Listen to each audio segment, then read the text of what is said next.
is time. It is time to brew your best beer. The 2019 SJ Porr Challenge Gold sponsors. A special thanks to double gold sponsor Bouncer, keeping the dregs out with an inline filter for homebrewers. BrewTubers Online Brewers Club, forums, recipes, and news updates, and more. Yakima Valley Hops, fresh from the source to your kettle. Omega Yeast Labs, fresh, healthy, unique yeast. Jaded Brewing, home of the fastest immersion wort chiller, the Hydra. Kempfo's 2001 CTSP Pink, the world's favorite chlorinated homebrew cleaner with a unique pink color indicator. And our silver sponsor, the Brew Bag, simply the easiest way to brew great beers at home. What's going on, guys? Nick Lesagore here, Exit 12 Brewery in the house for the final beer in round one of the SJ Porr Challenge 2019. Shout out to the entrant for sending the huge bag. I like that. I'll use this to package up more homebrew with. That's perfect.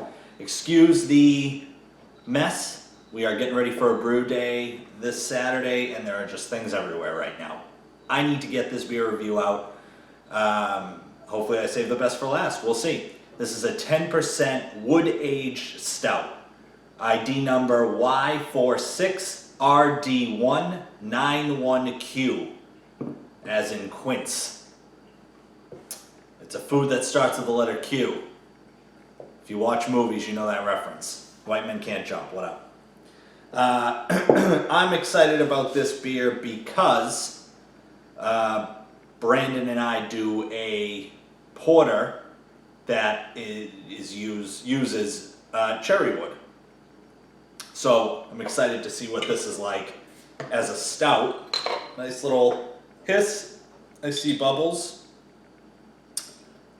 With all, like I did with all the beers except for the New England IPAs that I judged, I will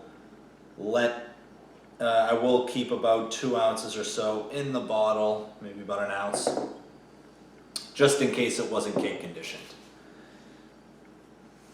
All right, so the look, no head, but it is carbonated. I did see some bubbles. I'll try to rustle something up here. It is 10%, so it would make sense if there wasn't much head to it. The lacing is, it's all right. Could probably be a little bit better. But again, 10%, I get it. I understand higher alcohol. It's definitely harder to get these types of characteristics. I definitely get some sort of wood on it. I'm no connoisseur of wood. I just know that we brew a beer with cherry wood. So I don't know if I'll necessarily be able to pick out the wood, but it wafts. Like, that's a pretty great aroma. Let's get a little bit closer though.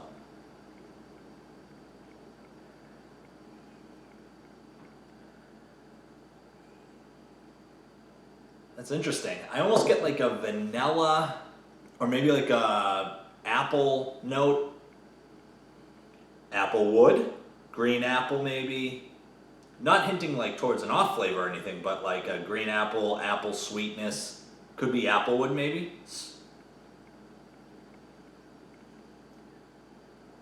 Oh, that's interesting.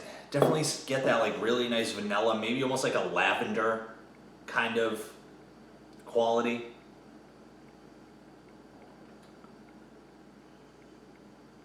Oh wow.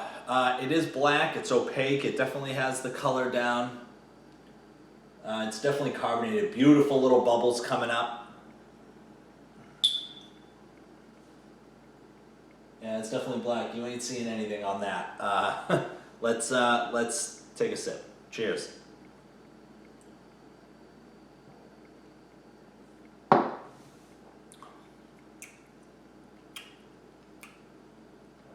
That is nice. That's very nice. Wow. Okay. I like, it's got this like woody / bitterness on the end that I enjoy. For 10%, I think the mouthfeel could be a little bit better. I expected it to kind of coat the mouth, but it kind of drinks like with a Pilsner consistency. It's not very thick.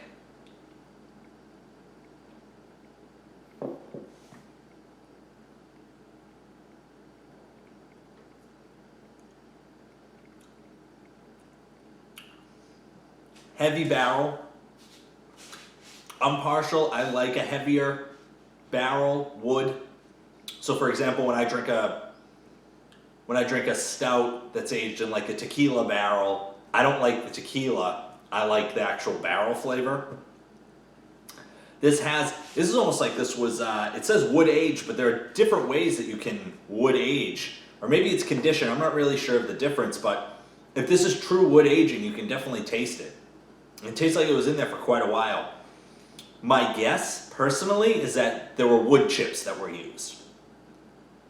Because I think the wood flavor is so out of control. I mean, I have a beer that we barrel age once a year, and I've let it sit for like 4 to 6 months, and I don't even get that type of wood flavor. So I'm thinking that there were,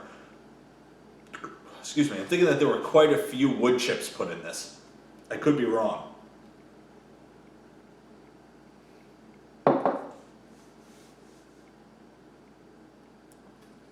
But that's really nice. You get, if you really dig, and I'm actually excited to try this as it warms, but if you really dig, you can get a little bit of this chocolate / cocoa flavor, this quality that comes out, which I think is nice. I like that as well. I'm going to let this warm. I'm going to give this some time to kind of warm up a little bit, and I'm going to come back with some more characteristics. All right, we're back. Not a lot has changed with the beer. I've noticed that it does not, as it warms, it doesn't really have legs. And it's practically impossible to rustle up a head unless you really go at it hard. Which it seems to have a tiny bit, maybe a quarter finger when you really rustle up. Overall, I think it's a good beer. I think that with a couple minor tweaks, I think the mouthfeel needs to be improved. Maybe think about adding some flaked oats to kind of improve the mouthfeel. Just minor things like that could really turn this beer from a little bit above average to all-star level. But overall, I do think it's a good beer. As you can see, I'm drinking through it.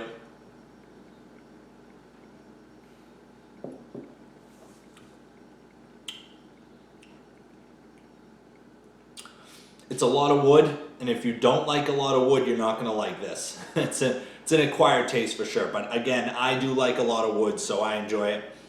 It does still maintain that really nice apple character on the back end with the bitterness.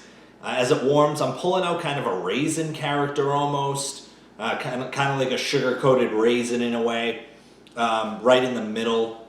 But it is really, that's me digging quite a bit, it is really wood dominant.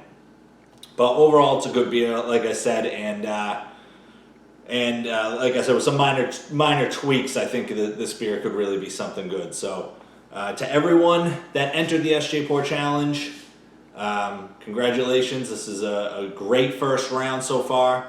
And if you moved on, congratulations. If not, up your game, get ready for next year. Cheers.